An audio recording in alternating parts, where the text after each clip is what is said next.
আসসালামু আলাইকুম সম্মানিত বন্ধুরা, কেমন আছেন সবাই? ফাইনালি চলে আসলাম নতুন আরেকটি ভিডিওতে। তো শীতের শুরুতেই বাড়ির পিছনে বসে আছি, এই যে ধান খেত এখানে আমার বাড়ির পিছন সাইডে বসে আছি। আজ 3 দিন হলে প্রচুর জ্বর, মাথা ব্যথা, ঠান্ডা। 2-3 দিন রাত্রে কাজ করলাম, যার কারণে ঠান্ডার চাপ দিছে, অস্থির পরিমাণে ঠান্ডা। মানে সারা রাত তো ঘুম মোটামুটি পারতেই পারি না। আবার সকালবেলাতে শুচ্ছিলাম, শুইতে 11টার সময় উঠছি, ওটা গোসল দিয়ে শোয়ার পরে আবার মনে করেন মোটামুটি ঘন্টা দিলে ঘুম পারলাম। ঘুম পাড়ার পরে যে বিকাল হয়ে গেছে, ঘরের পিছনে অর্থাৎ আমার বাড়ির পিছনে আসলাম, বসে আছি। তো বললাম বসে আছি একটা ভিডিও বানাই। তো কি ভিডিও বানাবো, যেহেতু অসুস্থ সেটাই শেয়ার করতেছি আপনাদের মাঝে। তো ঠান্ডা লাগলে আসলে এই মাথা ব্যথা ঠান্ডা এটা লাগলে কি কি করার লাগে সেটা তো জানা নাই ওইভাবে। আর কারো যদি জানা থাকে তাহলে অবশ্যই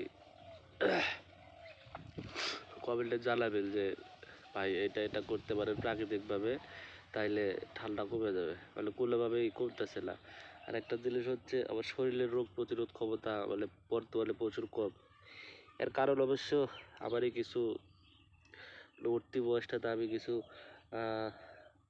কি করবো, এমন কতগুলো কাজ করছে যে কাজের জন্য শরীরের উপরে ভালো একটা প্রেশার পড়ছে, যে প্রেশারের জন্য এই যে এখন একটা সমস্যা হচ্ছে।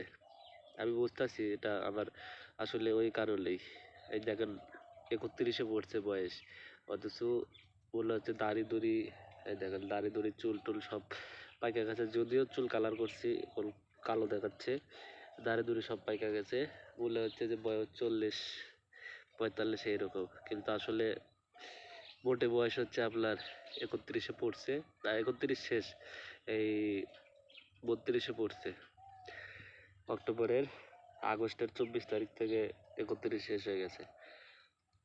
এখন বর্তমানে আগস্ট, সেপ্টেম্বর, অক্টোবর 2 মাস চলতেছে, 31 বছর 2 মাস। এই অবস্থাতে শরীরের অবস্থা বললে করেন মোটামুটি শেষ। আর এগুলো অবশ্য ভালো লাগতেছে। বাড়ির পিছনে প্রচুর প্রচুর রোদটাই সবচেয়ে বেশি ভালো লাগতেছে, কারণ শরীরের ভিতর জ্বর ঠান্ডা ওই রকম ভাবে বাসা বাঁধছে। তো ওদের কি আর করবো নতুন করে। এই সাইডেও কিন্তু ভালো লাগতেছে, এই যে এদিকে দেখেন ধানগুলো আছে, ধান আছে এই সাইডে, এইদিকে আবার ধান কাটছে, ধান আছে এটি আর এটি ধান কাটছে। আর এটাও কাটবে 2-1 দিনের ভিতরে। মমিনের অর্থাৎ এটা মমিনের বিয়ে আমি বলছিলাম, জমি মমিনের ফুফু শাশুড়ি মারা গেছে, আজকে ওই জায়গায় গেছে। তো বন্ধুরা ভালো থাকবেন সবাই, এই ছিল আজকের ভিডিও। দেখা হবে এই চ্যানেলের নতুন আরেকটি ভিডিওতে।